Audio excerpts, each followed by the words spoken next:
그러면 오늘 말씀을 선포하도록 하겠습니다. 오늘 말씀 제목은 우리의 현재와 미래 제목으로 되어 있고요. 본문으로는 우리 고린도후서 5장 1절 한 구절만 우리 찾아서 우리 11절까지인가 이렇게 아마 보게 될 텐데 1절 한 구절만 우리 같이 찾아서 소리내서 읽고 하나님 말씀을 선포하도록 하겠습니다. 고린도후서 5장 1절입니다. 다 같이 소리내서 읽겠습니다. 준비 시작. 만일 땅에 있는 우리의 이 장막집이 해체되면 하나님의 건물 곧 손으로 지은 집이 아니요 하늘들에 있는 영원한 집이 우리에게 있는 줄 우리가 아느니라. 자, 지금 우리 읽은 말씀을 제가 다시 읽어보겠습니다. 만일 땅에 있는 우리의 이 장막집이 해체되면, 이 말씀은 우리가 어떤 걸 얘기하는 거냐면 우리 이 몸을 얘기하는 겁니다. 이 땅에서 사용하게 될 이 몸, 그죠? 이 몸이 해체되면 결국 썩어서 사용할 수 없는 상태로 넘어가게 되면, 그죠? 그래서 더 이상 내가 이 집을 사용할 수 없는 상태가 되면 하나님의 건물고 손으로 지은 집이 아니요 하늘에 있는 영원한 집이 우리에게 있는 줄 우리가 아느니라. 우리가 만약에 이 몸이 해체되게 되면 나중에는 하나님께서 영광스럽게 지은 집을 우리에게 준비해 놓고 있다. 이 사실을 우리가 지금 이야기하려고 하고 있는 것입니다. 그래서 지금 오늘 내가 살고 있는 이 몸과 결국은 이 몸의 사용 용도가 다 되게 되면 그 이후에 우리가 어떠한 몸을 얻게 될 것인지, 우리의 살 집이 어떤 것인지에 관해서 우리가 이해하려고 이 성경 구절을 통해서 우리에게 그 정보를 제공해 주고 있는 것입니다. 그래서 우리가 이 인간의 몸, 우리의 이 몸은 혼이 거주하는 일시적인 상태의 육체입니다. 육체 상태입니다. 이 몸인데 혼이 거주하고 있고 이게 영원히 쓸 몸이 아니라 아주 일시적으로만 이 사용을 할 것입니다. 그래서 이 육체가 만약 우리 혼이 이 육체를 떠나게 되면 우리는 어떤 상태에 놓이게 되는가, 이 구절에 대해서 이 내용에 대해서 우리가 오늘 공부해 보려고 합니다. 자, 이 내용을 이제 이해하기 위해서 배경이 되는 구절을 좀 앞서서 한번 좀 읽어보려고 합니다. 고린도후서 4장 16절부터 제가 잠시 읽어보도록 하겠습니다. 고린도후서 4장 16절입니다. 이런 까닭에 우리가 낙심하지 아니하노니 우리의 겉사람은 썩어 없어져도 속사람은 날마다 새로워지는도다. 이렇게 얘기해 있죠. 우리 몸, 겉사람은 결국은 언젠간 없어지게 됩니다. 썩어 없어지게 됩니다. 근데 우리 안에 있는 속사람은 날마다 day by day 하루하루 새로운 상태로 리셋이 됩니다. 그죠? 더 새로워지고 더 새로워지고 더 새로워지고 뭐 새로운 상태가 더 이렇게 막 더 좋은 새로운 상태가 되는 게 아니라 여러분이 구원받을 때 여러분은 완벽한 새로움을 받으셨고 그 완벽한 새로움은 매일같이 계속 유지가 되는 것입니다. 그죠?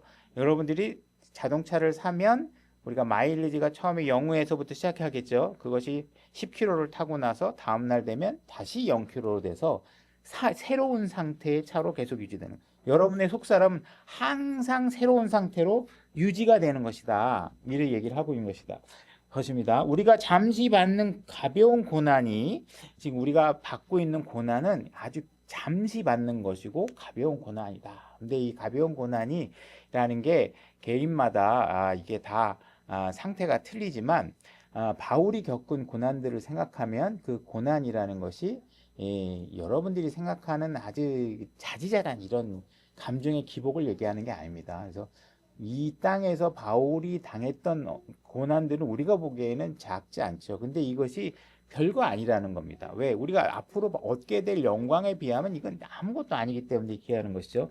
가벼운 고난이 우리를 위해 훨씬 더 뛰어나고 영원한 영광의 무거운 것을 이루느니라. 우리는 보이는 것을 바라보지 아니하고 보이는 것들을 바라보지 아니하고 보이지 아니하는 것들을 바라보나니 보이는 것들은 잠깐 있을 뿐이나 보이지 아니하는 것들은 영원하니라. 우리가 신앙생활하면서 가장 어렵게 여기는 부분이 무엇이냐 하면 보이지 않는 것을 바라보는 거예요. 우리 인간의 이 육신을 입고 있는 상태에서는 보이지 않는 것에 소망을 두고 보이는 것을 잠시 가벼운 것으로 여기며 여러분들의 신앙을 주님께 고정하는 일을 하는 게 제일 어려운 겁니다. 그렇지만 그 일을 반드시 해내야 된다 이렇게 얘기하고 있죠. 그리고 지금 우리가 읽은 것 중에 1절에 보게 되면 우리가 새로운 몸을 하나님께서 주신 영광스러운 몸을 받게 될 줄 아느니라 이렇게 되어 있습니다. 아느니라.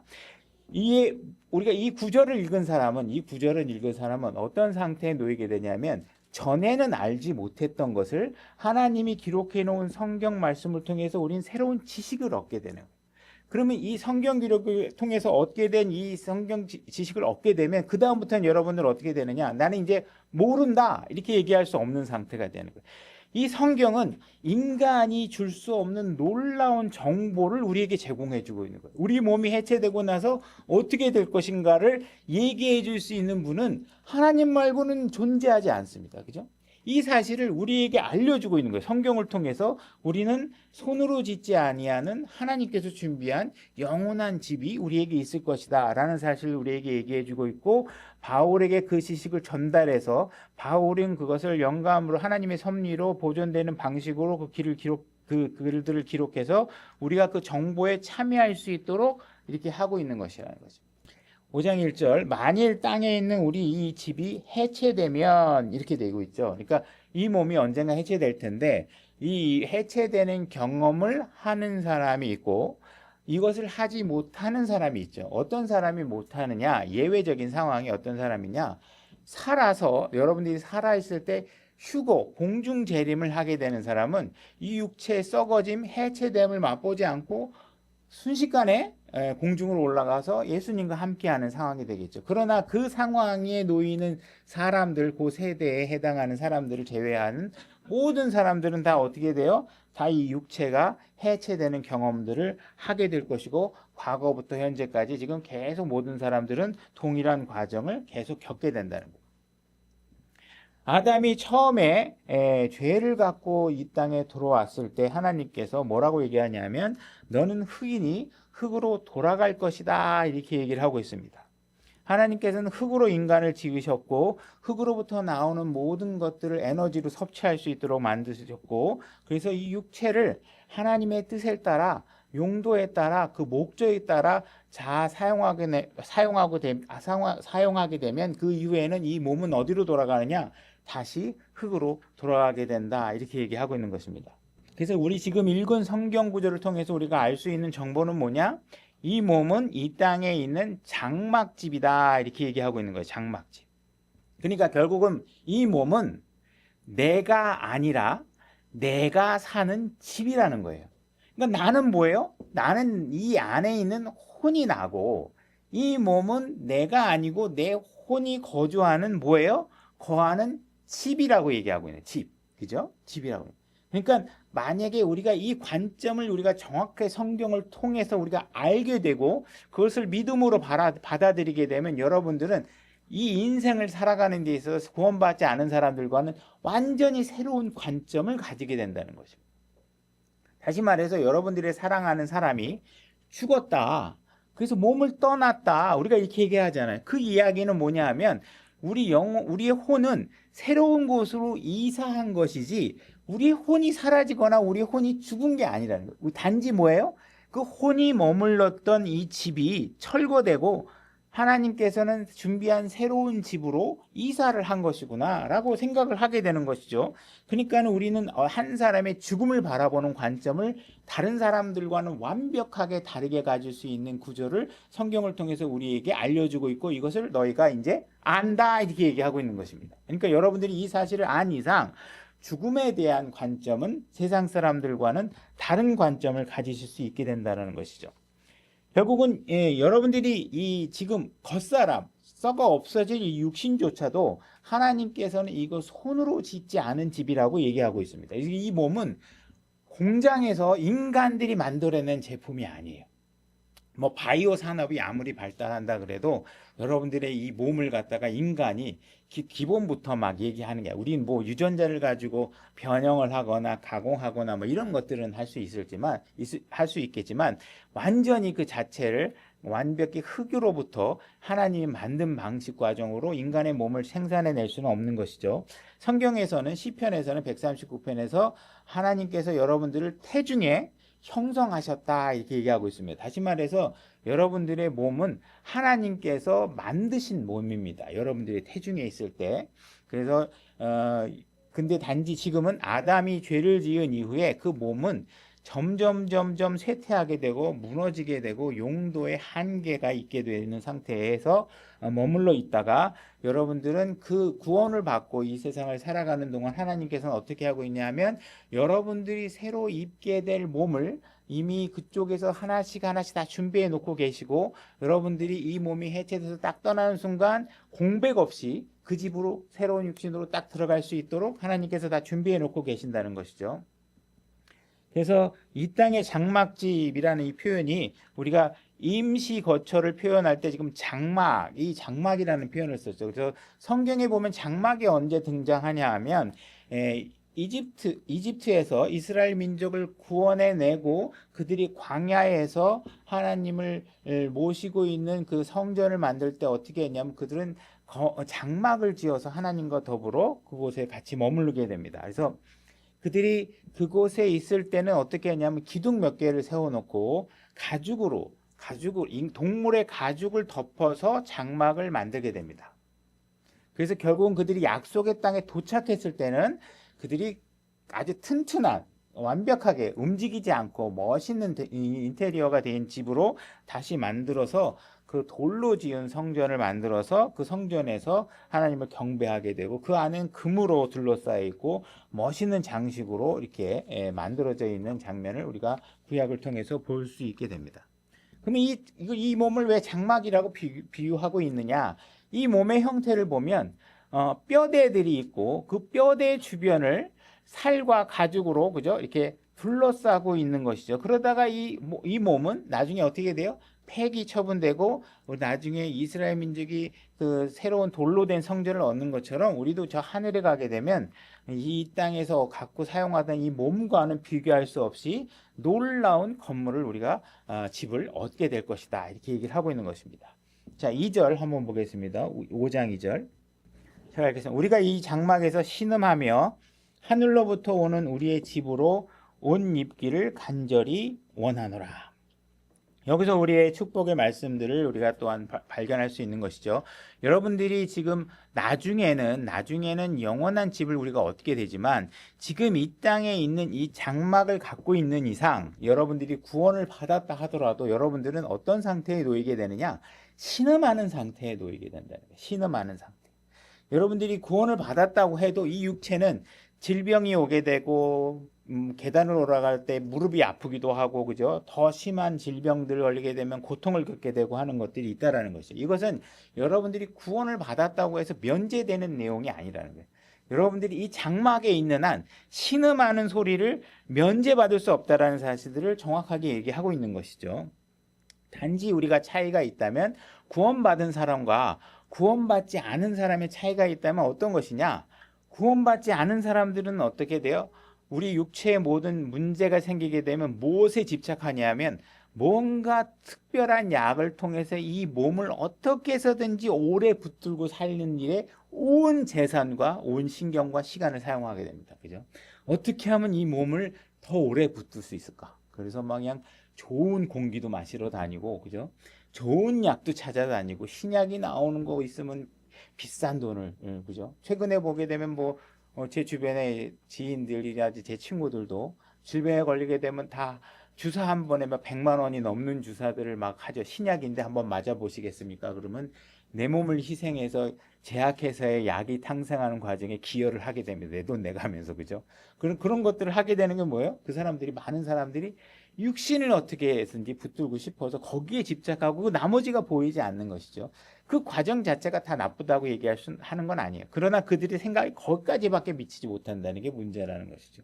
그러나 우리 그리스도인에게는 어떤 상황이 있느냐? 우리는 소망이 있다는 거예요. 내 이 고통이 있지만 이 고통이 끝나고 나면 바로 우린 난 놀라운 새로운 몸을 얻고 새로운 환경에서 주님과 함께 더불어 있게 될 것이다 라는 확실한 소망이 있기 때문에 이 신음조차도 나에게 소망을 꺾지 못하는 신음으로 우리 그 신음소리를 낼 수 있겠다는 거예요. 다른 사람들은 이 신음은 신음에서 그냥 끝나고 신음을 제거하려고만 하는데 그리스도인들은 그 신음 가운데 우리가 소망을 붙들고 우리가 뭔가 하나님과 영원히 살 수 있는 그 상황에 대한 소망으로 견뎌내게 된다. 이렇게 얘기를 하고 있는 것이죠.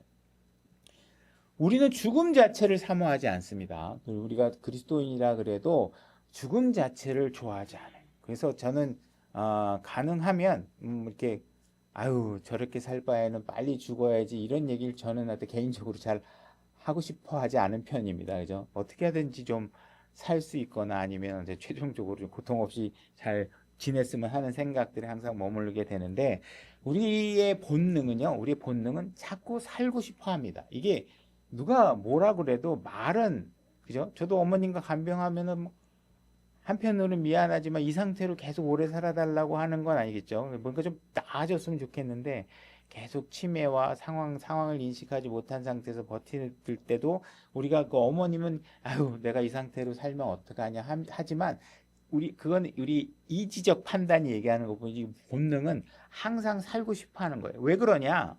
사실 하나님께서 우리를 만드실 때 죽도록 그 목적을 설정해 놓고 우리를 만드신 게 아니에요. 하나님께서 우리를 만드신 이유는 뭐예요? 영원히 주님께서 함께 살고자 했는데 죄 때문에 그 장막 그 간격이 벌어져서 우리가 함께 할 수 없도록 된 상황이지 그 상황이 될 수만 있다면 우리는 주님과 함께 더불어 영원히 살 수 있는 상황에 가게끔 하나님께서 우리에게 만들어 놓으셨기 때문에 우리는 죽음 자체를 소망하거나 그걸 본능적으로 죽어야지 이렇게 하는 사람들은 별로 없다라는 거지. 뭔가 멘탈에 문제가 생기거나 이제 질병이 생겼을 지 모르겠지만 정상적인 상태에서는 그렇게 되지 않는다는 것이죠. 다시 우리 2절부터 보게 되면 우리는 이 장막에서 신음하며 하늘로부터 오는 우리의 집으로 옷 입기를 간절히 원하노니 우리가 옷 입고 있으면 벌거벗은 채 드러나지 아니하리라 이렇게 얘기하고 있습니다. 자, 벌거벗은 채 드러나는 것이 하나님 앞에서는 좋아 보이지 않았죠. 에덴 동산에서 아담은 죄를 짓고 난 다음에 그가 발견하게 된 것은 뭐냐면 자기가 벌거벗었다는 사실들을 알게 된 거예요. 그전에는 알지 못했어요. 그전에도 벌거벗고 있었지만 그 벌거벗은 자체를 어떤 부끄러운 상태로 여기지 않았지만 죄를 짓고 나서는 벌거벗은 상태라는 것을 발견하게 되고 부끄러워하게 된 것이죠. 그래서 그 벌거벗은 상태를 감추기 위해서 자기 나름대로 최선의 방법을 써서 몸을 가렸지만 자신이 노력한 이 노력은 하나님이 나타나자마자 어떻게 된 상황이냐면 내가 노력한 그 모든 노력들은 하나님 앞에서는 아무 효과를 나타낼 수 없는 상태라는 것이죠. 어떤 기준에 미치지 못하라는 거예요. 완벽하게 하나님의 그 기대에 충족할 수 있으려 그러면 그 갭이 너무 커서 하나님께서 어떻게 하셨어요? 그걸로는 안 된다. 내가 짐승의 가죽을 벗겨서 그에게 옷을 만들어 입히는 상황을 하기 전까지는 그는 벌거벗은 채 드러났고 하나님께서 그 벌거벗음을 새로운 가죽을 통해서 옷을 통해서 그 벌거벗음을 가려지게 해 주셨다 이렇게 얘기를 하고 있는 거죠. 그러니까 결국은 우리가 성경에서 쭉 얘기하고 있는 것은 무엇이냐면 우리의 몸은 혼을 덮는 옷이다 이런 상황에 대한 주제를 하나님께서 말씀하고 계시고 우리의 지금 현재 그리스도인으로서의 소망은 무엇이냐 이 망가져가고 있는 이 몸 대신에 망가지지 않는 몸 신음하는 몸 대신에 신음하지 않는 몸 죄에 쉽게 빠지는 이 육신은 대신에 죄에 쉽게 유혹에 넘어가지 않는 몸 이것을 원하는 상태에 우리는 있다라는 것이죠. 4절로 넘어가겠습니다. 이 장막에 있는 우리가 짐을 진 채 신음하는 것은 벗고자 함이 아니요 입고자 함이니 이것은 죽을 것이 생명이 삼켜지게 하려 함이라 이렇게 얘기하고 있죠. 우리가 신음하고 있는 것은 어떤 것이냐면 이 몸 나 너무 싫어. 나 몸 벗어버릴 거야. 몸이 이제 필요 없어. 이런 마음으로 지금 신음하면서 바라는 게 아니라 어떻게 하는 거예요? 이 몸 대신에 더 좋은 몸 완벽한 몸, 더 영광스러운 몸을 입고 싶어. 이렇게 입고 싶어서 여러분들이 신음하면서 그 가운데 그 입고 싶은 소망을 갖고 있는 것이지 이 몸 나 너무 싫어. 나 몸 없이 살래. 나 이 몸 버릴 거야. 이게 버리는 데 목적이 있는 게 아니라는 거예요. 그죠? 여러분들은 새로운 무엇인가를 입고자 함에서 신음하는 것이죠. 그렇게 되는 방식이 어떤 방식이냐? 죽을 것이 다시 말해 현재 있는 이 몸이 어떻게 생명에게 삼켜지듯이 여러분들이 새로운 몸을 입게 된다 이렇게 얘기하고 있어요. 여러분들이 물고기가 다른 작은 물고기를 삼킬 때 어떻게 하냐면 후루룩 거리고 한꺼번에 삼켜버립니다. 그죠? 우리가 생선을 먹을 때 이게 비늘 벗겨내고 살 발라 먹고 뭐 이런 식으로 먹지 않고요. 물고기가 큰 물고기가 작은 물고기를 잡아 먹을 때는 어떻게 하냐면 순식간에 훅 하고 그냥 통째로 먹어버려요. 그러니까 우리가 새로운 몸을 입게 되는 방식이 하나님께서 설명은 이런 방식으로 하는 거예요. 네가 죽을 몸이 있는데 나중에 새로운 몸을 입게 되는 방식은 어떠냐면 마치 물고기가 작은 물고기 삼키듯이 순식간에 새로운 몸이 나를 확 삼켜버린다는 거예요. 삼켜버리는 방식으로 내가 무엇인가 새로운 몸을 입게 될 것이다. 그렇게 되면 그런 일들이 벌어지게 되면 우리는 더 이상 병들지 않고 죄의 유혹에 빠지지 않고 신음하지 않고, 그죠? 우리가 악에 대항할 수 있고 넘어가지 않는 그런 몸을 우리가 얻게 될 것이다. 그 삼켜짐으로 인해서 얻게 될 그 몸은 더 이상 아담과 관련된 것이 전혀 존재하지 않는 몸을 얻게 될 것이다. 이렇게 얘기하고 있는 것입니다. 그래서 우리가 이것은 죽을 것이 생명에게 삼켜지게 하려 함이라. 그런데 5절 그런데 바로 그 일을 위해서가 뭐예요? 여러분들이 장차 입게 될 영광스러운 부활의 몸을 입게 되는 거. 앞으로 입게 될 미래에는 여러분들은 지금 이 몸이 아니라 새로 부활한 영광의 몸을 입게 되는 일을 위해서 우리를 다듬으시고 우리에게 성령을 보증으로 주신 분은 하나님이시니라 이렇게 얘기하고 있습니다. 여러분들이 갖고 있는 몸은 하나님께서 태중에서 여러분들을 형성하신 몸이고 여러분들의 몸은 이 땅에 걸어 다니다가 죽도록 목적이 설정되어져서 만들어진 몸이 아니라 하나님께서는 여러분들을 영원히 살게 하셔야 되기 때문에 여러분들이 구원받으면 어떻게 하냐면 여러분들에게 인을 치셔서 구속의 날까지 여러분들을 안전하게 보관하고 있다가 여러분들은 새로운 육신으로 확 삼켜진 상태로 주님과 영원히 살아갈 수 있는 상태로 보증하는 과정을 거쳐놨다. 그 과정이 이미 다 이루어졌다. 여러분들에게 다 이루어졌다. 그러니까 여러분들은 미래에 얻게 될 그 새로운 몸에 대해서 확신을 가지고 살아도 된다. 그것이 내가 보증해 준 내용이다. 이렇게 얘기를 하고 있는 것입니다. 그래서 그런 5절 다시 읽어보면 그런데 바로 이 일을 위하여 우리를 다듬으시고 이렇게 우리를 지금 다듬고 계시는데 이 새로운 부활의 몸을 입게 되면 우리의 몸은 어떤 상태예요? 예수 그리스도와 동일한 몸을 얻게 되죠. 지금 대제사장으로 계시는 예수 그리스도 그분이 죽었다 사흘 뒤에 일어나서 얻게 된 새로운 몸, 그래서 아버지 앞에 순식간에 갔다 올 수 있었던 몸, 이 예수 그리스도와 같도록 만들어지는데 여러분들은 그 예수 그리스도의 인격과 모든 것들이 닮아질 수 있도록 하나님께서 여러분들을 다듬고 계신다. 무엇을 통해서 다듬느냐? 여러분 안에 성령을 넣어주셔서 그 성령을 통해서 여러분들의 삶이 예수 그리스도와 같아질 수 있도록 다듬어지고 있다. 이렇게 얘기하고 있는 것이. 또한 우리에게 성령을 보증으로 주신 분은 하나님이시다. 이렇게 얘기하고 있죠. 성령을 우리에게 보증으로 주셨다. 보증, 여기서 이 보증이라는 말은 성경에서 쓰고 있는 이 단어의 의미는 계약금이라는 거죠. 계약금. 여러분들이 무슨 계약을 하게 되면 먼저 지불할 전체 내용의 일부를 주죠. 그래서 나중에 결국은 이거 다 받게 됩니다. 여러분들에게 무언가 나중에 줄 것이 있는데 그것에 대한 계약금으로 여러분들에게 성령을 여러분들에게 주셨어요.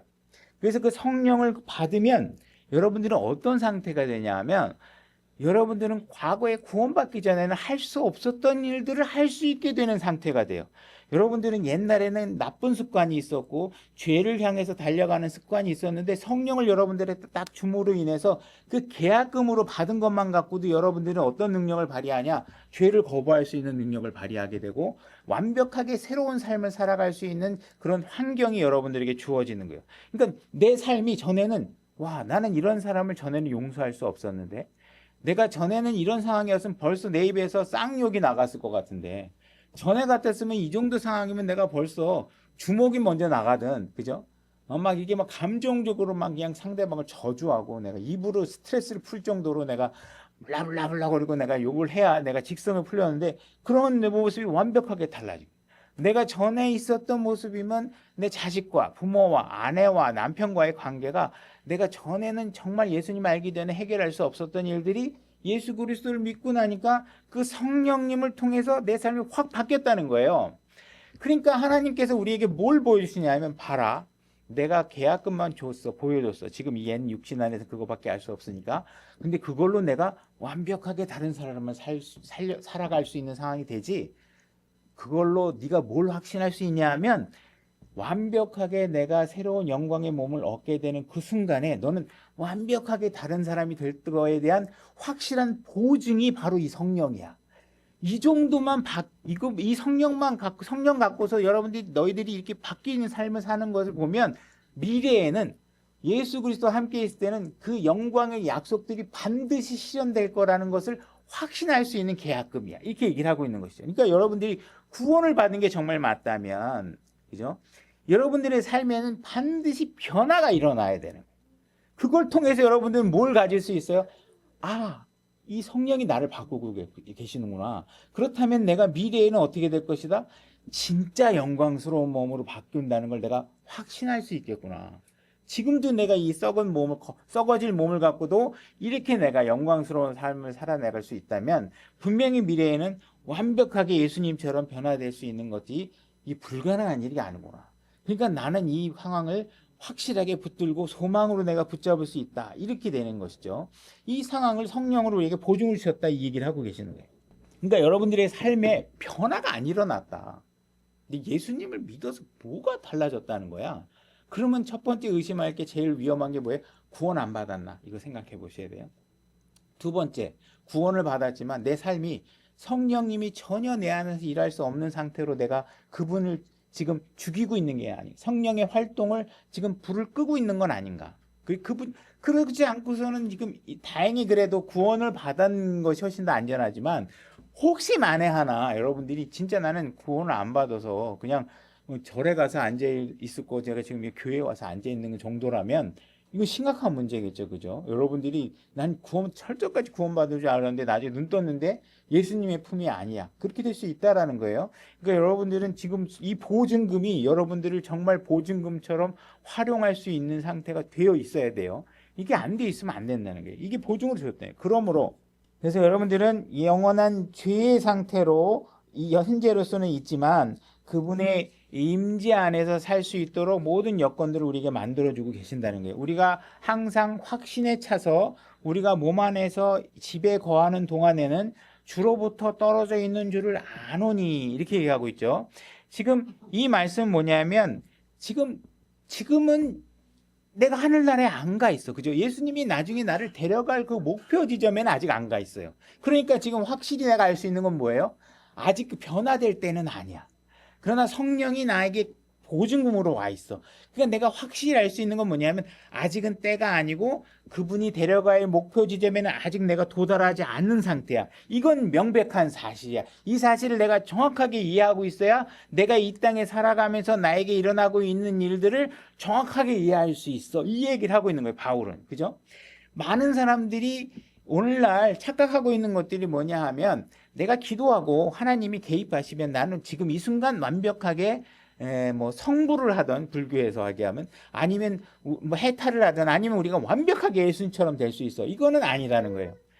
우리는 휴거가 되기 전까지는 예수님과 동일한 상태가 될 수가 없어요. 단지 그 과정에 우리는 기여할 뿐이에요. 그죠? 그 기여한 정도가 그리스도의 심판석에서 평가받을 내용이란 말이에요. 그죠? 이 관계를 잘 이해하셔야 돼요. 그래서 지금 우리는 기도를 한다고 해서 우리가 완벽하게 육신적인 본능을 제거한 상태가 되느냐? 그렇지 않다라는 거예요. 완벽한 성화는 휴거가 될 때만 그것이 가능하다는 거예요. 이 바울은 이 사실을 너무나도 확실하게 알고 있다는 거예요. 이 확실하게 알고 있는 사실이 바울에게 어떤 도움을 주느냐? 우리 같으면 이 사실을 어떻게 도움을 받겠어요? 악하게 이용하겠죠. 그렇다면 뭐 어차피 죄를 지어도 상관없겠네. 뭐 지금은 죄를 안 짓는 상태가 아니라며. 그래서 뭐 난 죄를 열심히 지어도 하나님이 뭐라고 안 그러겠지. 이렇게 악용하면 안 되는 거예요. 바울은 지금 이 상태를 어떻게 이용하고 있냐면 나는 죄를 짓고 싶다라는 방향으로 이해하는 게 아니라 내 삶에 실패가 와도 이 삶의 실패가 하나님이 나를 버렸기 때문이 아니야. 이 사실에 대한 확신을 갖고 있는 거예요. 왜? 아직 내가 하늘에 가야지만 이루어질 일들을 자꾸 여기서 바라게 되면 난 착각하게 돼. 왜 내 몸이 아파? 내가 신앙을 잘못해서 그런가? 왜 내 삶에 신음이 자꾸 나? 하나님이 날 버렸나? 아니라는 거예요. 지금은 아직까지는 성경 말씀이 뭐 얘기하고 있어요? 병 들은다고 얘기하고 있어요. 너 아플 수 있다고 얘기하고 있어요. 신음소리 낼 수 있다고 얘기하고 있는 거예요. 이 몸은 내가 잠시 쓸다가 갈 거라는 거예요. 이 사실을 잘 이해하라는 거예요. 그래야 여러분들이 삶의 실패를 하거나 아직 완성되지 못한 일들이 아직 하나님이 그 완벽한 수준에 도달하지 못한 일들이 여러분들이 벌어진다 해도 내 신앙은 절대로 포기해서는 안 돼. 나는 그분께서 나에게 주신 명령을 향해서 더 달려가야 돼. 내 달려갈 표대가 아직도 저 멀리 있어. 그래서 그런 거야. 그러면서 여러분들의 삶을 계속 박차를 가하고 달려갈 수 있는 동력으로 삼고 있다. 바울은 이 얘기를 하고 있는 것이죠. 여러분들이 20대에 그죠? 거울을 딱 보고 있으면 어때요? 뭐 너무 네가 잘생긴 것 같고 내가 너무 예쁜 것 같고 막 아침에 부스스 일어나도 나는 자다가 깬 모습이 더 멋있어 막 이렇게 하잖아요. 그죠? 그러나 여러분들이 40대, 50대, 60대 그러면 어떻게 거울을 보다가 깜짝깜짝 놀랍니다. 내가 이렇게 벌써 마음은 30대인데 이렇게 주름이 많나? 뭐 내가 이렇게 늙었나? 그죠? 전 거울 보다 보면 언뜻 보면 돌아가시 직전에 아버지 얼굴이 내 얼굴에서 탁 떠오르면 역시 이게 아버지 아들이구나 이렇게 생각이 들 때가 많단 말이에요. 그죠? 그러니까 우리가 이렇게 몸이 점점 나이가 들게 되면 어떻게 돼요? 여러분들이 이 몸을 유지하기 위해서 많은 비용이 들어가는 일들이 자꾸 생기는 거예요. 그죠? 병원도 가야 되고 약도 사 먹어야 되고 그죠? 이런 일들이 자꾸 가게 되는데 이 상황을 여러분들이 목격하게 되면 내 신앙에 문제가 있나? 이게 아니라 이건 당연히 이 땅에 태어났다면 그냥 거쳐가는 길이구나. 이건 내 신앙에 의심해야 될 대상이 아니구나. 나는 하나님을 향해서 더 열심히 가야 되는 것이지 이 상황이 내 신앙과 하나님의 우리의 관계에 변화가 왔다는 증거가 아니다. 내 몸을 갖고 있기 때문이다. 이 사실을 얘기해 주는 것이네요. 자, 7절. 우리는 믿음으로 걷고 보는 것으로 걷지 아니하노라.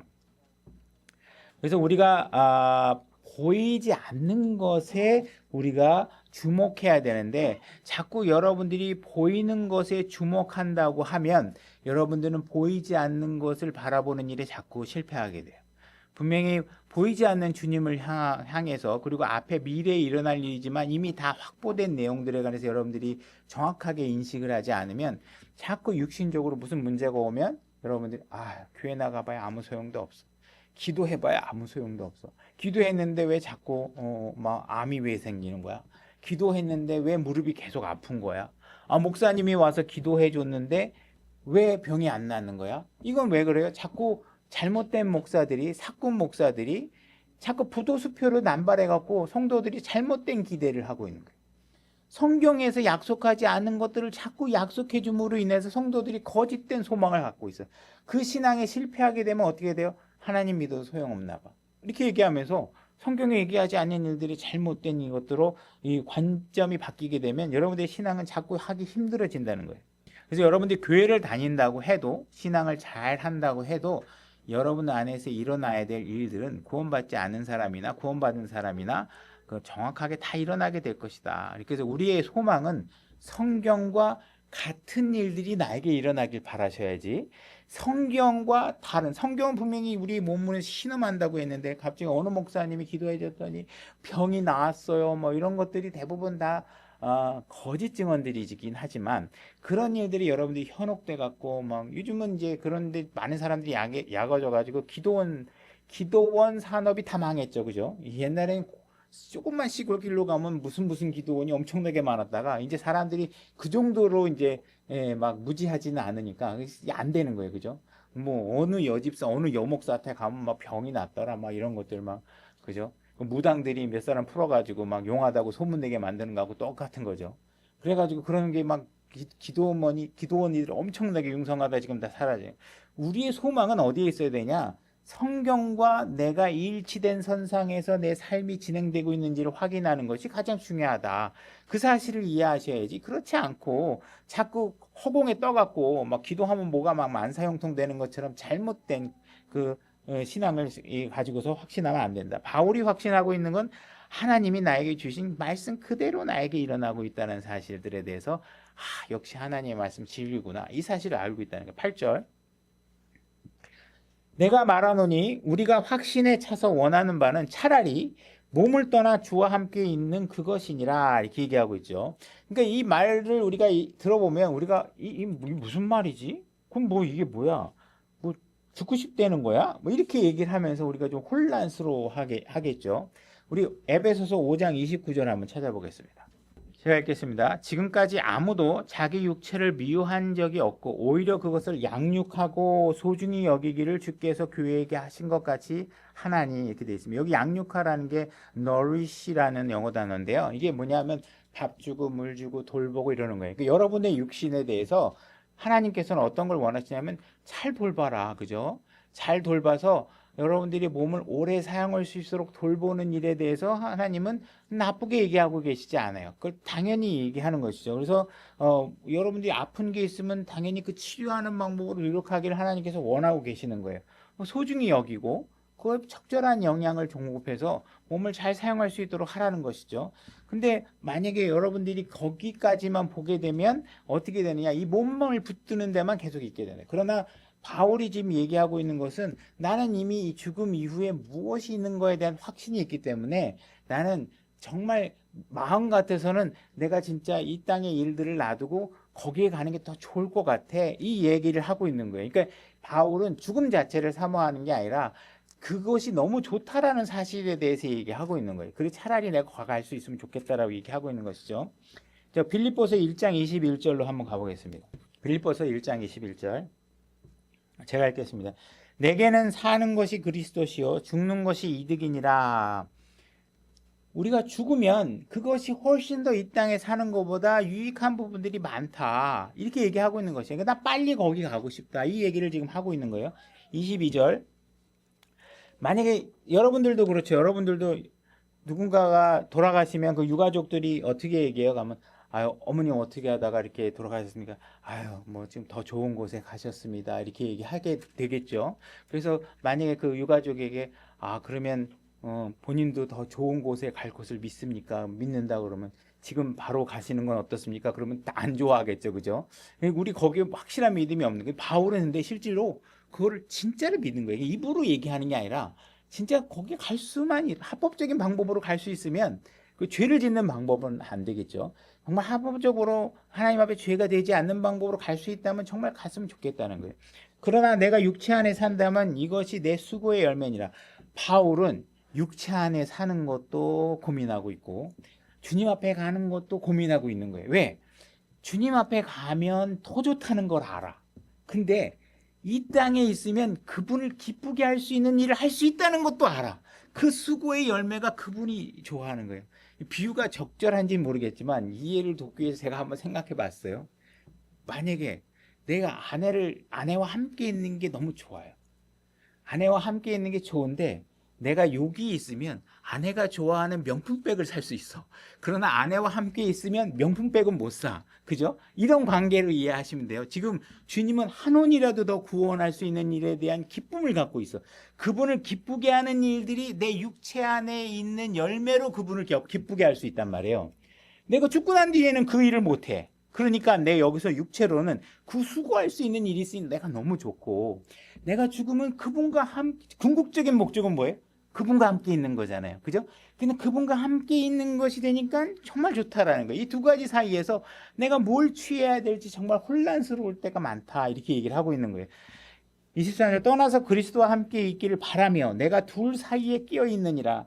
그것이 훨씬 더 좋으나 그럼에도 불구하고 육체 안에 거하는 것이 너희를 위해 더 필요하니라. 이렇게 하고 있죠. 그러니까 내가 너희들의 혼을 구원하는 일들을 위해서는 내가 이 육체 안에 있는 것이 더 유익하다. 그리고 그것이 그분을 기쁘게 하는 일이라는 사실과 연관지어져서 지금 바울은 고민하고 있는 것이죠. 그러니까 난 정말 하늘에 가고 싶다. 그러나 여기에도 머물고 싶다. 어느 쪽을 더 좋아해야 될지도 정말 잘 모르겠다. 그러나 바울이 얘기하고 있는 것은 내가 거기 하늘나라에 가고 싶은 이유가 내가 거기 가면 가서 나 빨리 베드로 한번 만나보고 싶어. 베드로에게 뭐 물어보고 싶어. 나 하늘에 가면 막 스랍 뭐 아니면 천사들 이거 어떻게 생겼지? 천사들 어떻게 다니지? 뭐 입고 다니지? 뭐 이런 게 궁금해서 가고 싶어. 이런 게 아니에요. 바울은 거기에 가고 싶은 이유가 뭐냐? 주님과 함께 하고 싶기 때문에 거기에 가고 싶어요. 그분과 함께 하고 싶어.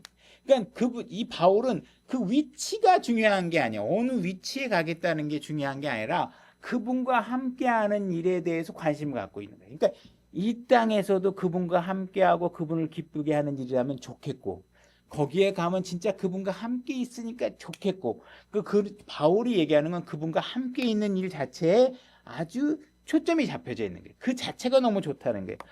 고린도후서 5장 9절로 가보겠습니다. 이것이 예수님과 함께 있는 것, 그거 자체가 핵심이다, 이렇게 이해를 하시면 됩니다. 5장 9절. 그러므로 우리는 함께 있든지 떨어져 있든지 그분께서 받아주시는 자가 되려고 수고하느니라. 그러니까 여기서 받아주시는 것이 나는 무슨 구원 받아주신 거 아니야? 구원이 아니야? 구원 안 받았다는 거야? 뭐야? 이렇게 얘기하는 게 아니라, 받아주신다는 여기의 이야기는 나를 구원으로 받아주신다는 얘기가 아니라 내 삶이 그분께서 오케이, 여러분들이 오늘은 무슨 일 했고 무슨 일 했고 내일은 무슨 일 했고 그저께는 무슨 일 했고 있으면 하나님께서 그 일을 보고 어저께 한 일, 참 잘했어, 동그라미. 그 다음 잘했어, 이건 잘못됐어 하면 이게 안 받아주신 일을 한 거잖아, 그죠? 그러니까 그분이 받아주시는 상태의 삶을 내가 유지하는 것이 그게 바라는 것이다. 어떤 상황에서 그분과 떨어져 있든지 같이 있든지 모든 것이 어느 상황에 놓여 있더라도 내 목표는 뭐냐? 그분께서 받아주시고 그분께서 기뻐하는 일만 내가 하고 싶다. 왜? 10절. 우리가 반드시 다 그리스도의 심판석 앞에 나타나니. 이유가 뭐냐? 우리는 다 그리스도 심판석 앞에 가면 그리스도의 심판석에서 우리의 삶을 다 평가받게 돼 있단 말이에요. 지금 살고 있는 모든 순간, 그죠? 여러분들이 오늘 교회에 나오기 위해서 수고한 거, 나올 수 있는데 말도 안 되는 이유로 교회를 안 나온 거, 이 모든 것들이 다 평가된단 말이에요, 그죠? 어쩔 수 없이 못 나온 상황들, 그죠? 이런 모든 것들이 다 평가된다는 거예요, 그죠? 그렇게 되면 그리스도의 심판서에 가게 되면 이로써 각 사람이 좋은 것이든 나쁜 것이든 자기가 행한 것에 따라 자기 몸 안에 이루어진 것들을 받으리라, 그죠? 그 몸 안에 내가 지금 이루어 채워나가고 하고 싶은 일이 그분께 받아들여지고 싶다. 왜 그러냐? 그분의 심판석에 가면 내가 이 받아들여지지 않은 일을 하게 되면 어떻게 해요? 나무나 풀이나 집 같은 건 다 그분과 함께 할 수 없는 존재로 다 타버려 없어지거든요. 그분께 안 받으신단 말이에요. 그러니까 나는 그분이 타서 남을 수 있는 일들을 내가 해야 그분이 나의 삶을 받아주실 거 아니에요, 그죠? 구원에 관한 문제가 아니라 여러분들의 삶의 퀄리티가 그분께서 받아줄 수 있는 삶의 퀄리티를 누리고 있느냐, 그죠? 아픈 자매가 있을 때 내가 어떤 행동을 해야 될까? 어떻게 시간을 보내야 될까? 기도를 얼마나 어떻게 해야 될까? 그죠? 교회 안에서 다른 형제들이 어려움 형제가 있는지 돌보는 일에 얼마나 기여하고 있는가? 이 교회가 나의 어떤 부분을 교회가 필요로 할까? 이런 것들을 여러분들이 채워나가서 그분께서 지금 이 일을 좋아하실 거예요. 하는 것과 여러분들이 이 교회를 세워나가는데 아무 기여도 하지 않아. 그냥 손님처럼 왔다 갔다 하고, 그죠? 그냥 내가, 안 나가면 안성식 형제가 섭섭할 거야. 여기에만 막 머물러져 있다 그러면. 물론 저는 섭섭하긴 하겠죠. 제가 사람이니까. 사람이 덜 들어오면 섭섭하겠죠. 그죠? 그렇지만 여러분들은 거기까지만 보면 안 되네. 주님께서 어떻게 보실 건가? 이 사실을 봐야 된다는 것이죠. 그래서 여러분들이 선한 동기를 가지고 여러분들의 삶을 채워나가서 여러분들이 하나님의 영원한 보상, 여러분들이 영원히 시작될 때 어떠한 보상을 받고 여러분들이 영원히 시작될 것인지, 이 상황에 여러분들이 초점을 갖고 오늘 이 순간 하루하루를 생활하셔야 된다고 얘기하고 있는 거예요. 11절. 그런즉 우리가 주의 두려움을 알므로 사람들을 설득하거니와. 우리가 사람들을 설득하는 것은 어떤 방식으로 설득하냐면, 여러분들이 처음에 구원 받을 때 어떤 방식으로 주님을 받아들였냐 하면, 주님 그렇게 좋으신 분이야? 그럼 난 주님을 믿어야지. 그래서 난 주님과 손잡고 아름다운 동산을 열심히 걸어다니며 주님과 얘기하며 행복한 시간을 보내야지. 이렇게 들어오신 분은 없다고요. 그렇게 안 돼요. 어떻게 들어오셨냐? 여러분들의 죄를 딱 발견하게 돼요. 그러면 내가 그러면 하나님의 심판을 받게 되면 지옥에 가고 불못에 떨어지는 거야? 너무 두려워. 정말 하나님이 계시는 게 맞는 것 같아. 그거에 비춰보니까 나는 너무 더러운 존재야.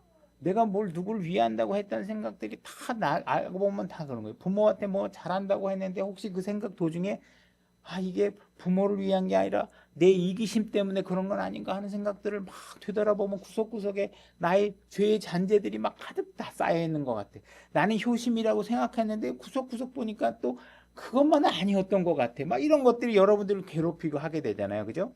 여러분들이 하나님을 믿게 되는 것들도 결국 하나님에 대한 두려움, 내가 놓이게 된 상태에 대한 두려움, 이대로 가게 되면 내가 마주하게 될 삶의 종착역에 대한 두려움 때문에 주님을 얻게 된다는 거예요. 주님에 대한 두려움을 얻고서 여러분들 하나님을 찾게 된다는 거예요. 그 세상 사람들에게 그 두려움을 알려주는 일들을 해야 되는 거예요. 그 방법을 설득하는 거예요.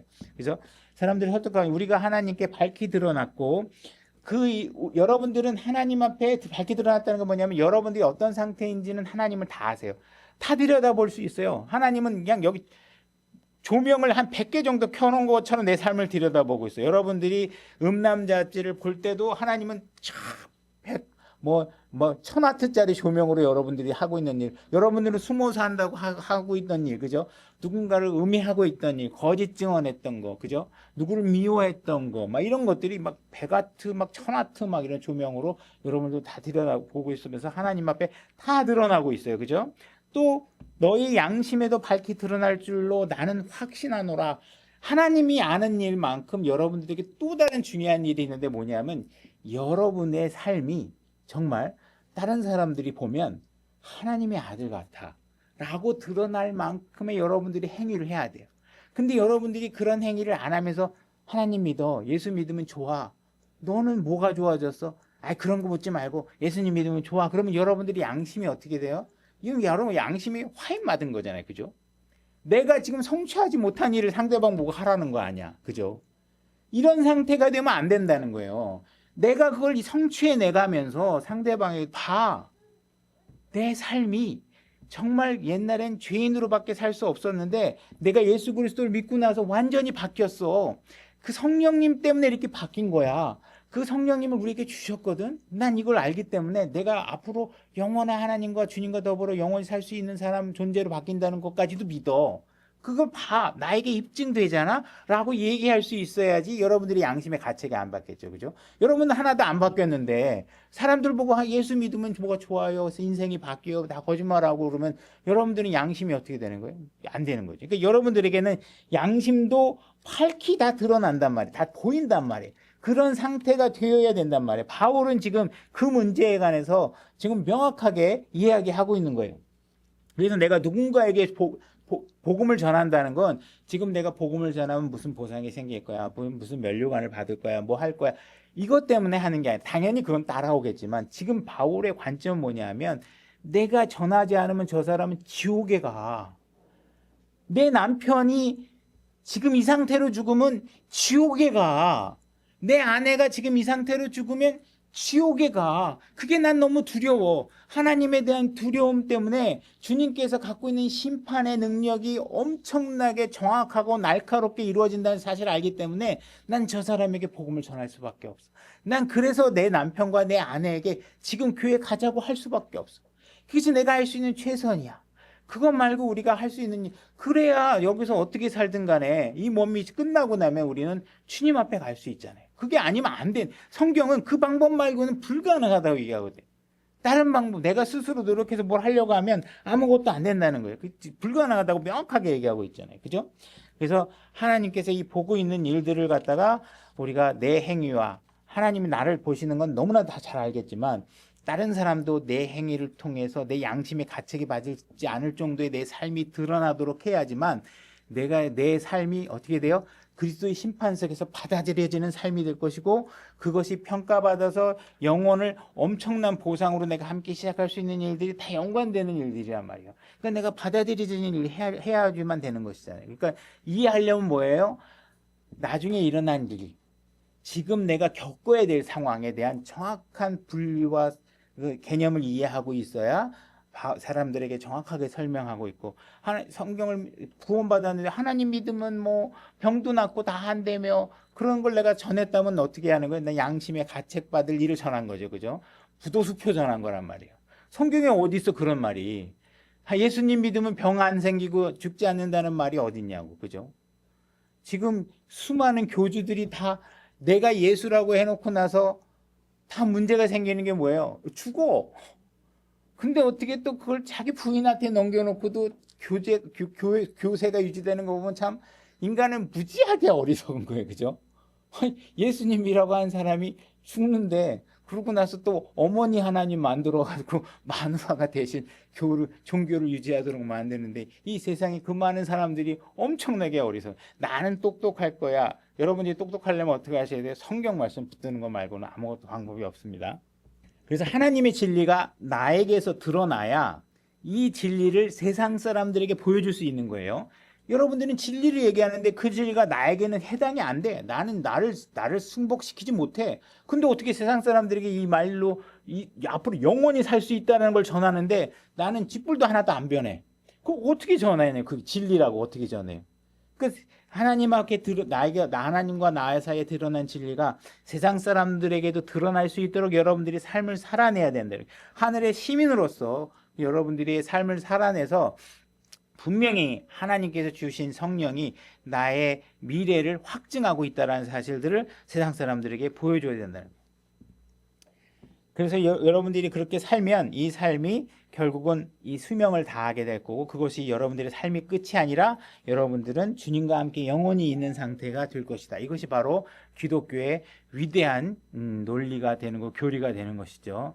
그래서 여러분들은 나중에 죽고 나게 되면 하나님께서 준비한 놀라운 거처에 거하게 될 것이다. 그래서 제임스 낙스 형제는 이 부분에 관해서 이런 교리를 펴니다. 그래서 이제 뭐 교리로 여러분들에게 얘기하는 것도 아니고 제임스 낙스도 교리를 얘기하는 건 아니지만 예수님께서 하늘에 가실 때 너희들이 거할 거처를 내가 준비하겠다. 이 거처가 어쩌면 우리 이 몸이 아니라 새로운 영광스러운 몸을 준비하시는 것을 아마 거처로 얘기하는 측면이 있어 보인다. 이렇게 얘기하는 거니까 여러분들이 참고로 그건 하시고 그건 뭐 교리로 확증하는 건 아니니까 여러분들이 하나 그런 견해가 있고 나름대로 꽤 설득력은 있어 보인다 하는 것을 여러분들이 참고로 하시면 됩니다. 여러분들이 만약에 그 하늘나라에 가게 되면 여러분들이 그곳에 관한 여러 가지 상상을 하게 될 거잖아요. 여긴 어떨 거야? 그래서 여러분들이 그 상상하는 어떤 최대한의 상상을 할지라도 여러분들이 막상 그곳에 가면 그 상상은 결코 그 어느 부분도 실망으로 이어지지 않고 오히려 그 상상 이상이 될 것이라는 것이 성경을 통해서 우리가 알 수 있는 확실한 약속의 말씀입니다. 그래서 여러분들이 그 소망을 확실하게 붙잡고 여러분들이 오늘의 삶들을 그분께서 받아들여지는 삶으로 살아가고 오늘의 내 모습이 어떤 상황인지 피할 수 없이 가야 되는 상황이 어떤 것인지를 정확하게 이해하고 그것이 여러분들이 소망을 놓거나 하나님께서 우리를 포기하신 증거가 아니고 오히려 우리의 신앙이 하나님의 말씀대로 우리의 삶이 이루어지고 있다는 확신을 유지하면서 그분께 만나는 그날까지 여러분의 삶을 신앙을 지속적으로 발전시켜 나가시길 바라겠습니다. 오늘 말씀 여기까지 하겠습니다.